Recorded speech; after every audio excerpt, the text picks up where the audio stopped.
Alright, as you can see, we have the Speed Queen commercial dryer. First step you want to do is get the top of it open. You have to use that, the key that comes with it, to open this panel. And then there are two screws that fasten here. You just go in here, tighten them up, and it comes right open. So as you can see, we have our SpyderWash EMV reader. We have the hardware that you'll need for the Speed Queen hitch prep for card, no drill. You have the two studs, you have the nuts, and the brackets.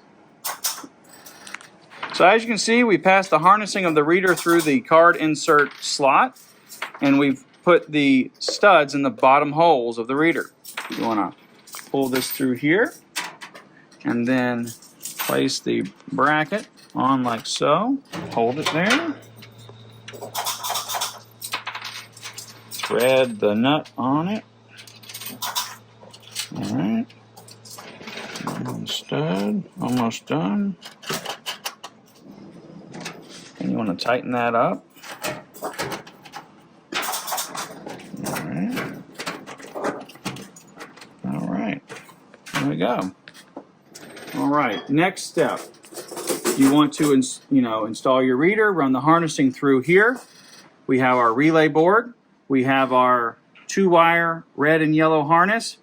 We've had that run through here, and we're plugged into this control panel for the dryer. Now, this is the jumper here with the jumper. You have yellow in circuit 4, you have red in circuit 5, and then you have the blue jumper in circuits 10 and 12. All right, you just plug that into the board. You close that up.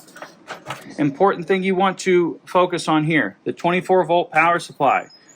Run that through here, mounted it on the side here. We are tied into the 24-volt transformer of the dryer. Now, with the same as with the washer, if you find a hole, appropriate size, that you can mount the antenna with no drilling, excellent. Sometimes you may get interference if you're plugged into the back here. So if you do find that you're having any network problems, you may want to go ahead and move that antenna to the front. Possibly here above the reader, there is enough room here to drill a small hole and to mount the antenna here. All right, we plugged power in. Machine's coming up. Reader's initializing.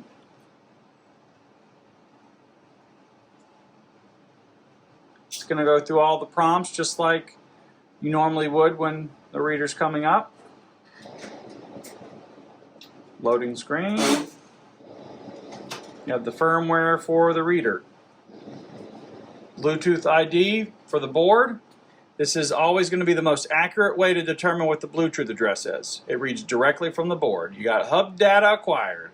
That means the board is communicating with the hub. Host initializing. Profile acquired. That means it's connected to the internet and downloading a profile from our servers. That's the firmware version of the board. Finally, you have the VIN price and the minutes. Let's take a payment. Get your SpyderWash card. It's authorizing. All right, there you go. Transaction approved.